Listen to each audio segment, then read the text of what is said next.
네, 1절 보겠습니다. 너는 내일 일을 자랑하지 말라. 하루 동안에 무슨 일이 일어날는지 내가 알 수 없음이니라. 자, 오늘 첫 번째 교훈은 내일 일을 자랑하지 않는 것이 지혜다. 지혜로운 사람은 내일 일을 자랑하지 않습니다. 자, 여러분, 우리가 왜 내일 일을 자랑하지 말아야 할까요? 오늘 말씀에 하루 동안에 무슨 일이 일어날는지 내가 알 수 없습니다.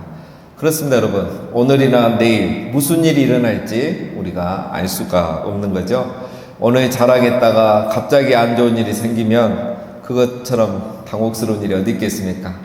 오늘 일, 내일 또 무슨 일이 일어날지 알 수 없기 때문에 우리가 자랑하는 걸 즐겨하는 것은 지혜롭지 않습니다.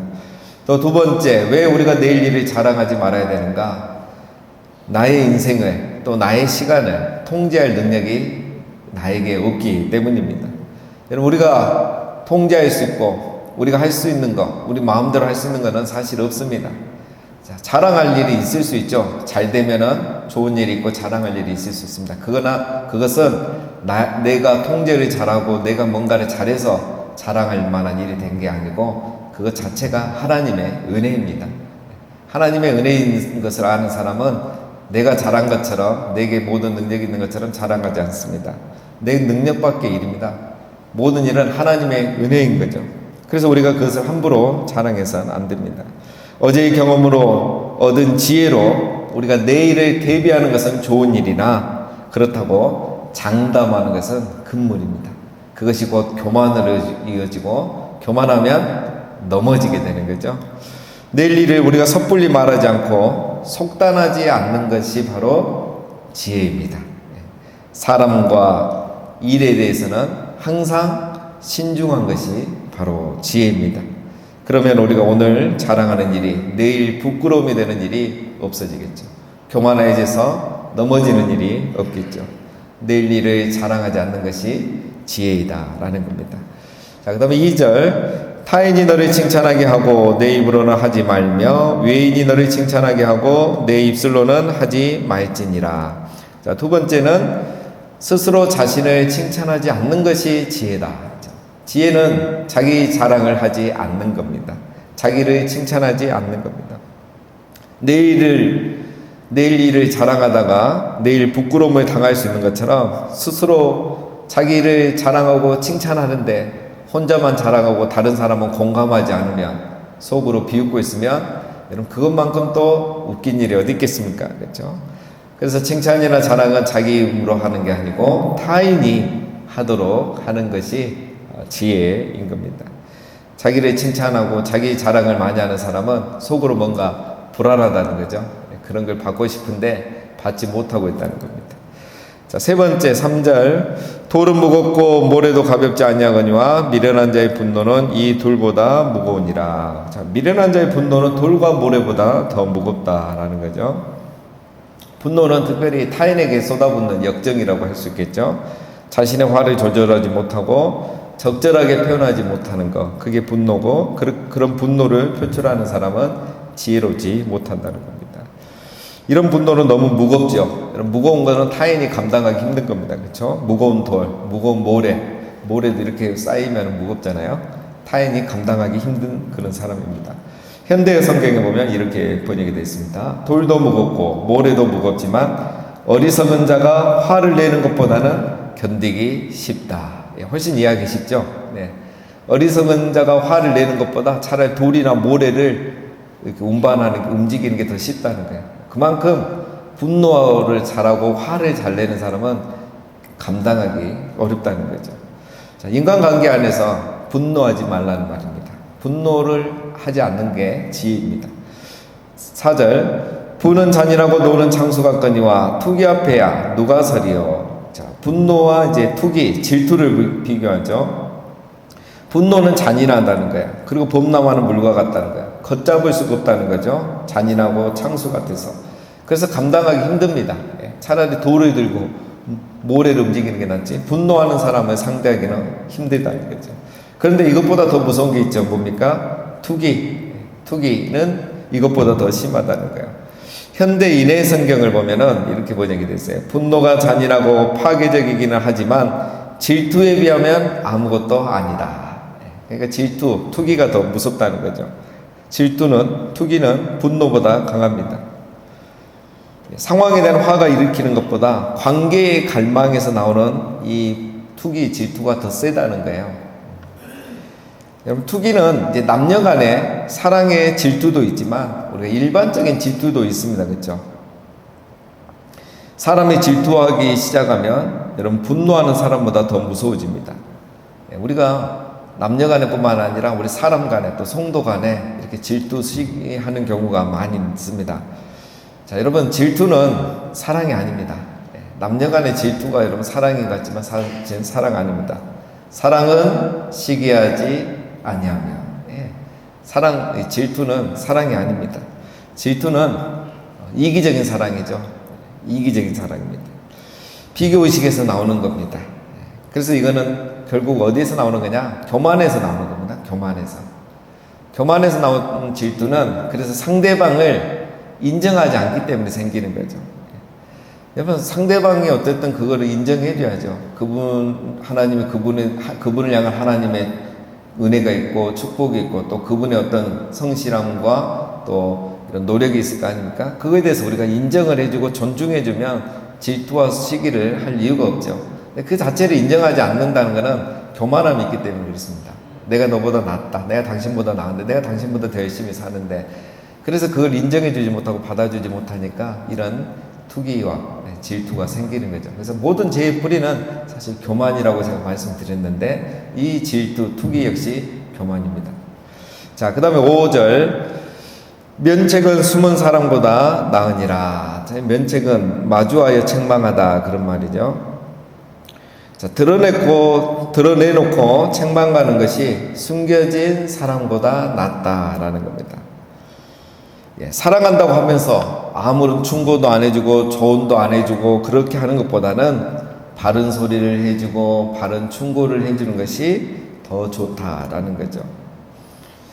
그래서 여러분, 뒤에서 이제 이거에서 듣는 거에 대해서 이제 뒤에서 나옵니다. 그래서 우리가 말로만 사랑한다고 이렇게 말하기보다는 이렇게 바른 조언을 해줄 수 있는 것도 아주 좋다는 거죠. 또 이거를 누구에게 조언을 할 거냐는 또 다른 부분에 나옵니다.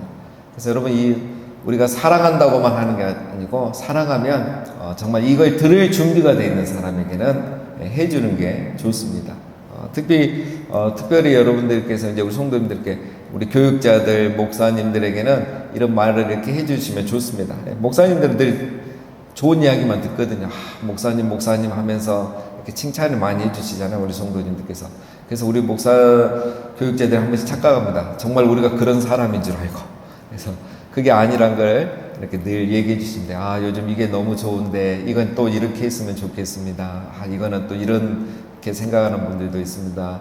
이렇게 좋은 조언을 많이 해주면 이제 우리 교육자들이나 리더들은 균형을 갖출 수 있죠. 그래서 더 사역을 잘할 수 있습니다. 그래서 현실 감각이 잃지 않을 수가 있죠. 그래서 이렇게 교육자들에게도 그렇고 이렇게 또 친한 분들에게는 좋은 조언을 해주는 게 좋습니다. 자, 6절에 이렇게 나오죠. 친구의 아픈 책망은 충직으로 말미암는 것이나 원수의 잦은 입맞춤은 거짓에서 난 것이니라. 진정한 우정은 사랑에서 우러나온 그렇다는 거죠. 진정한 우정은 사랑에서 우러나온 책망을 하는 그런 친구가 진정한 우정의 친구라는 겁니다. 늘 좋은 말만 하는 사람은 오히려 원수일 수 있다는 겁니다. 왜? 늘 칭찬만 하는 것은 거짓말의 가능성이 많은 거죠. 어떻게 사람이 완벽하겠습니까? 부족함이 있죠. 실수가 있죠. 근데 늘 좋은 말만 하고 칭찬만 하는 거는 원수들이 그렇게 할 수 있다는 거죠. 그래서 책망이 필요할 때는 이렇게 뼈 아프게 책망을 하고 또 조언을 해주는 것이 진정한 우정이고 진정한 사랑이다라는 겁니다. 7절. 배부른 자는 꿀이라도 싫어하고 줄인 자에게는 쓴 것이라도 다니라. 자, 이거 중요한 말씀이죠. 여러분, 아무리 좋은 것을 주어도 그것의 중요성을 모르면 그것의 가치를 모른다는 겁니다. 그 중요성을 알아야 그 소중함을 안다는 거죠. 자기에게 책망을 해주고 조언을 해주는 친구가 있다는 것이 얼마나 중요하고 필요하고 소중한지를 아는 사람은 그 충원이 귀하다는 걸 아는 거예요. 꿀처럼. 그런데 이런 소중함을 모르는 사람, 듣고 싶은 말만 듣고 또 좋은 말만 듣고 싶어 하는 사람은 충원이나 조언을 해주는 게 얼마나 소중하고 중요하고 필요한 건지를 모른다는 거예요. 그래서 그 가치를 모르는 거죠. 그래서 그런 친구를, 그런 사람을 멀리하는 거죠. 좋은 얘기, 듣고 싶은 이야기 해주는 사람만 가까이 하려고 하는 거죠. 자, 이러면 안 된다는 게 바로 7절 말씀입니다. 자, 8절. 고향을 떠나 유리하는 사람은 보금자리를 떠나 떠도는 새와 같으니라. 그러면 사람은 고향에 사는 게, 그리고 새는 보금자리에 있는 게 행복이죠. 물론 요즘은 이제 산업화가 되고 도시화가 돼서 뭐 다 이렇게 도시로 나가지만 도시 생활하면서도 늘 고향에 대한 그리움이 우리에게 있지 않습니까? 사람은 고향에 머무는 게 아름답고 새는 보금자리에 머무는 게 아름답죠. 좋은 거죠. 행복하죠. 자, 이 말은 오늘 이 문맥에서 우리가 흐름에서 해석하면 이런 겁니다. 친구의 충원을 무시하고 듣기 싫다고 친구를 떠나는 사람은 고향을 떠나는 사람과 또 보금자리를 떠나 떠도는 새와 같다는 거예요. 여러분, 우리 주변에 보면 보금자리 떠난 새와 같이 살아간 사람이 얼마나 많습니까? 친구의 충원을 무시하고 듣기 싫은 소리 했다고 삐지고 상처받았다고 하고, 그리고 공동체를 떠나고 교회를 떠나고 내 모임에 안 나가겠다고, 이런 사람이 바로 보금자리를 떠난 새와 같은 거예요. 그 소중함을 모르는 거예요. 고향 없는 사람 없죠. 고향을 떠난 사람, 늘 고향을 그리워하고 있는 사람, 그런 사람과 같은 거예요. 뭐 어쩔 수 없이 떠난 사람도 아니고 자기가 떠난 사람이잖아요. 친구의 책망을 소중하게 여기고 우정을 깨지 말라는 거예요, 여러분. 정말 이런 일들이 얼마나 많습니까, 여러분. 우리가 우정을 쌓고 이런 성도의 교제와 관계를 쌓는 거는 수십 년을 쌓은 거 아닙니까? 그렇죠? 우리가 한 교회 안에서, 한 공동체 안에서 서로 사랑하고 교제하고 눈물로 기도해주고 그렇게 해서 쌓은 우정. 우리의 제2의 고향이잖아요.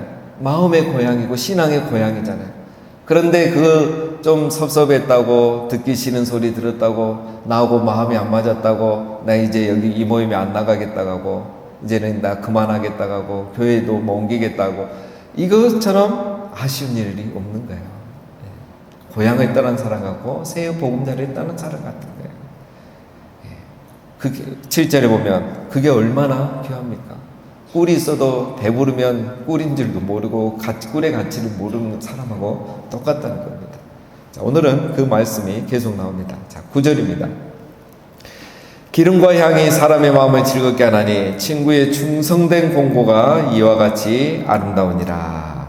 자, 기름과 향이 사람의 마음을 즐겁게 한다. 근데 기름과 향은 오늘 우리로 말하면 향수, 이렇게 생각하면 되겠습니다. 향수를 뿌리는 이유가 있죠. 사람의 마음을 즐겁게 해주죠. 좋은 향을 맡으면 기분이 좋아지는 거잖아요. 친구의 충원이 바로 이런 거라는 거예요. 그 친구의 충원이 향수 같다는 거예요. 나를 귀하게 만들어주는 거예요. 빛나게 만들어주는 거예요. 그런데 그런 충원을 잘 받아들이지 못하니까 자기가 결국 고향을 떠나는 사람과 같이 되는 겁니다. 진실한 충원을 잘 받아들이면 그것이 나를 아름답게 하는 겁니다. 10절.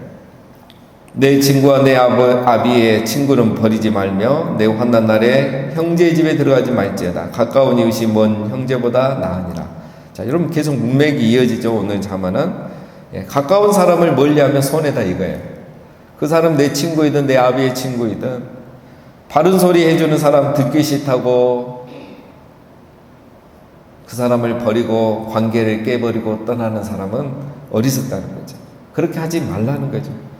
그런 우정을, 그런 관계를 쌓으려면 또 엄청난 시간이 걸리는데 그 듣기 싫다고 떠나면 안 된다는 거죠. 여러분, 왜 이 우정이 귀하다는 거? 어쩔 때는 친구가 형제보다 나은 경우가 있다는 거죠. 환난에 당할 때 형제 집에 가지 마라. 이거는 가서 도와주지 않는 경우가 더 많아요. 형제가 어려우니까. 그런데 친구가 도와주는 경우가 훨씬 더 많다는 거죠. 그러니 여러분 평소에 진실한 관계와 우정을 소중히 여기고 잘 가꾸어 놓고 충고를 잘 받아들일 이런 마음의 준비를 해나가는 거예요. 그런 우정의 관계를 쌓아놓으면 오히려 형제보다 가족보다 더 내가 어려울 때 도움을 주는 사람이 많다는 거죠. 이거 우리가 잘 아는 지혜이지 않습니까? 근데 그걸 듣기 싫다고 이런 사람을 버리고 떠나지 말라는 겁니다. 자, 11절. 내 아들아 지혜를 얻고 내 마음을 기쁘게 하라. 그리하면 나를 비방하는 자에게 내가 대답할 수 있으리라. 지금까지 했던 말들이 비슷하죠. 아들이 지혜를 얻고 지혜로운 삶을 살면 그것이 아버지에게 기쁨이 되는 거죠. 나를 비방하는 자, 이것은 아버지를 헛들고 창피를 주려는 사람이죠. 네 자녀를 봐라, 쳐봐라, 당신이 뭐 이런 말 하더니, 다 그런 말을 잠잠케 할 수 있다는 거죠. 그래서 그게 아버지에게 기쁨이 되는 거죠. 뭐 여러분 이거 쉽게 이해하려면 우리 욥과 하나님의 관계를 보면 되죠. 아무리 사단이 비난해도 하나님이 소용없잖아요. 오히려 욥을 자랑하고 욥 때문에 더 기뻐하시잖아요. 그런 겁니다. 우리가 이런 관계들 잘하고 이렇게 잘 살면 우리 하나님 아버지가 기뻐하시는 겁니다. 12절. 슬기로운 자는 재앙을 보면 숨어 피하여도 어리석은 자들은 나가다가 해를 받느니라. 자, 재앙을 보면 피하는 것이 지혜다라는 거죠. 이 재앙은 뭐 위험한 것도 말할 수 있고 또 악을 말할 수도 있습니다. 자, 모든 위험을 다 피하는 것은 또 비겁하죠. 우리가 얼마 전에 살펴봤지만 도움이 필요한 사람을 보고 돕지 않고 뭐 나는 몰랐다 이렇게 하는 것은 또 지혜가 아니라 그랬죠. 그렇게 하면 안 된다 그랬죠. 그래서 이 말은 도움을 줘야 될 때는 도움을 줘야 되지만 피해야 될 때는 피하는 게 맞다. 근데 여기서 피해야 되는 게 무엇이냐? 13절, 오늘은 이제 12절까지 됐는데 13절에 보면 그 말씀 있잖아요. 타인을 위하여 보증을 선 자의 옷을 취하라. 외인들을 위하여 보증 선 자는 그 몸을 볼모 잡을지니라. 보증 설 일이 있으면 이건 피하는 게 지혜라는 거예요. 도와줘야 되는데 피해라 이 말은 아닙니다. 친구하고 해도 아무리 우정이 깊고 이 친구는 정말 나에게 충원을 해주는 그런 우정이 있는 친구다 할지라도 보증을 서달라 했을 때는 그것을 피하는 것이 지혜다. 괜히 그거 친구라고 이렇게 해줬다가 그 우정마저 깨져버리는 거죠. 그래서 내가 도와줄 수 있는 만큼 도와주고 보증을 서는 것은 지혜가 아니다. 이렇게 13절과 연결해서 이해를 하시면 되겠습니다. 자, 오늘 내용은 실제적인 교훈이 많습니다. 잘 우리가 기억하고 실천해야 될 것입니다. 낼 일을 자랑하지 않는 게 지혜다. 자기 입으로 자기를 칭찬하지 않는 게 지혜다. 내 안에 분노를 품지 말고 타인을 향해서 투기하지 말고 왜? 이것은 나를 망하게 하는 것이고 모든 관계를 깨뜨리는 것이기 때문에 분노와 투기는 우리 안에 있으면 안 되는 겁니다. 그리고 친구의 충언을 잘 들을 것. 그리고 충언하는 친구와 귀한 우리 성도를 섭섭하다고 듣기 싫은 소리 했다고 멀리하거나 버리지 말고 오히려 가까이 하고 더 깊은 우정을 쌓아가는 게 바로 지혜라는 것입니다. 왜 그렇습니까? 이 모든 것이 보면 낼 일을 자랑하지 않고 나를 칭찬하지 않는 것은 하나님의 주권을 인정하는 겁니다. 하나님을 신뢰하는 거예요. 그래서 내가 함부로 그렇게 말하지 않는 겁니다. 분노하지 않고 투기하지 않아야 되는 것은 우리는 타인을 용서하고 항상 타인을 존중해야 되는 그런 성도이기 때문인 것입니다. 친구의 충언을 듣고 그런 친구를 가까이 둬야 하는 것은 날마다 우리 자신을 돌아봄으로써 우리를 하나님 앞에 바로 세워가는 지혜로운 삶이기 때문입니다. 오늘 하루도 이렇게 우리가 지혜로운 삶을 살아가셔서 우리 아버지 되시는 하나님의 기쁨이 되시는 우리 모두가 되시기를 주님의 이름으로 축원드립니다.